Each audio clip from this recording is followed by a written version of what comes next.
Müəllim, mən hər dövrün bir problemi var da. Yəni Bəli. hər dövrün bir qlobal problemi var. Bəli. Qəribə formada hiss elədiyim bir problem var cəmiyyətlə bağlı.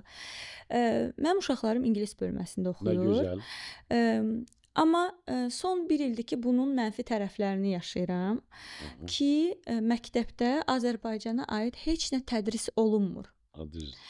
Mənim keçən dəfə özündən icazə alıb danışıram. Podkastımızda biz Müşfiq haqqında danışanda mənim oğlum qayıtdı ki, Müşfiq kimdir? Sizin dostunuzdur, sizin klubdan. Bu mənim qürurumu zədələdi.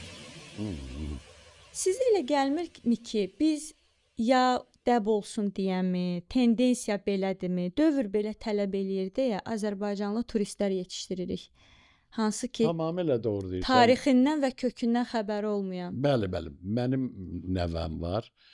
İnanırsan, 10-cu sinif, bir il 11-i qutardı. 10-cu sinifi qutaranda o xaricə imtahan verir. Bütün dünyanın institutlarına girir. Maşallah, təbrik edirik. Çox savadlı. 1600 bal toplamalıdır, 1400 neçə bal toplayıb. Maşallah. Hələ bir ildə qalır da, hələ 11-ci sinif qutarmır. Özü də ingiliscə.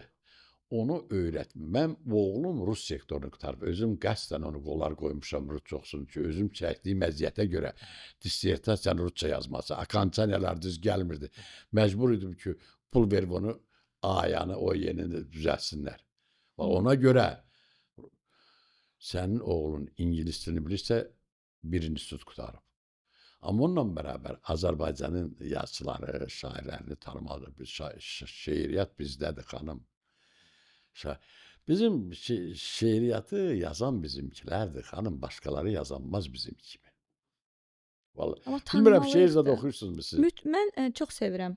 Bax, bizə şey deyim, o Sovet dövrünün, kəskin dövründə Rəsul Rza gör nə yazır. Açıram pəncərəni, üşüyürəm. Bağlayıram, tövşüyürəm. Deyəcəksən, gah aç, gah bağla. Məni nadan sanma, kişisən suala cavab verir. Üşüsəm, yaxşı tövşüsəm. Nə deyir burada? Bizim bir dənə fərli tənqidçimiz yoxdur ki, bunu neynəsin? İnsanlara izah eləsin. Deyir, nə vaxtı ki, mən haqqı deyirəm, ədaləti deyirəm, danışıram. Məni Sibirə sürgün edirlər. Sovet dövründən danışır. Orada soyuqdan ölürəm. Hələ söz azadlığı olmadığı vaxtda yazır. Olmadığı. Sovet dövrünü yazıb da o. Açıram pəncərəni, ağzımı açıram, sözün düzünü deyirəm, məni Sibirə sürgün edirlər. Bağlayıram ağzımı, yəni qapını bağlı. Tövşüyürəm. Ürəyim partlayır, nə qədər haqsızlıq görmürəm. Məni nadan sanma, kişisən suala cavab verir. Üşüsəm, yaxşı tövşüsəm. Yəni, ya mən orada soyuqdan ölmələm, ya da burada ürəyim partlayı vermə. Bax, biz ürəyimiz partlayı verib. Özün yıxılmasın. Cəmi orta yaş, 51 yaş idi o vaxt. Cavan qırılırdı. Həkimlik mi var idi? Sovet dövründə. Soyqırım. Orta yaş 51 idi. İndi 59-dur. Bəli, 70-ə yalanla deyirlər.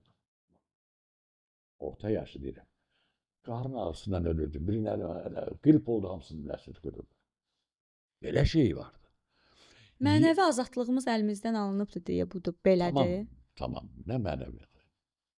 Kino görmürdük, kənd adamı. Onun sinif qədər mən poez görməmişəm, tramvay görməmişəm, adını bilmirəm. Siz nə danışsınız? Gəlib bunların hamısını burada öyrənmişik, çalışmışıq özlərimiz. Bizim xalq öyrənməyə çalışsa, bax, inan deyirəm, bizim elə şairlərimiz var. Mən sizə deyim, bizim öz yerimizdir. Ayaz Arabaçı. Mən heç onu dəhşət yazır ayağa. Nələr yazır? Bu yerin Allahdan xəbəri yoxdur. Şeirə bax, ha. Atı itindən baha, nə bilim, nəyindən baha. Nələr yazır? Dəhşətdir. Hər şeyi yazıblar. Azadlıq budur. Onlar sətiraltı yazırdılar. Gör, birin nə yazır? Sən üst mərtəbədə yaşayırsan, mən alt mərtəbədə. Sənə də hava, su, torpaq lazımdır, mənə də.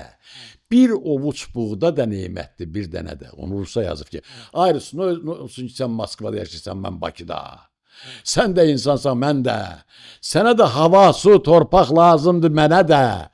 Bir ovuç buğda da neymətdir. Nə olsun siz çox buğdasınız, yəni çox adamsınız, biz azıq. Əzmə, bəsdir. Yazıblar, bunlar sətiraltı yazıblar. Gün nə qədər sətr altı bizə mesajlar buraxıblar Ay, nələr əslində. var. İndi onu oxuyasan da, oxuyursanmı? Yox. Mən oxuyuram. Oxu. Mən bizim poeziyamızı, bizim Bax, ədəbiyyatımızı çox məsələn, oxuyuram. Səməd Vurğun yazıb. İllər gəlir, keçir ömürdən illər. İllər görməmişəm bu illər kimi. 37-ci ildə 3 adamı sözlə part başına güllə vurdular. Nə məhkəmə yox, nə heç nə yox. Öldürürdülər adamı. İllər gəlir, keçir ömürdən illər. İllər görməmişəm bu illər kimi. Ey dost, o illəri ötəriyi sanma. Qulaq as gör nə deyir ana torpaq. Qurtların içdiyi anda inanma. Eynəkləri gözlərinə tax, gələcək günlərə sahiqliklə bax. Yəni deyir ki, bir soruş, bax bu Rusdan, ay Rus, sən mənim ziyalımı, iblis kimi əsəri yazan Hüseyn Cavidimizi, müşfiqimizi hamısını güllələdin. Niyə güllələdin? Deyəcək, mən güllələməmişəm, Stalin güllələdi. Stalin Məhəmmədi Bakıda nə tanıyırdı atam? Tanıyırdın Məhəmmədi? Yox. Özümüz satmışıq. Haqlısınız. Bəlkə yalan deyirəm Yox, sana. çox haqlısınız bu mövzuda.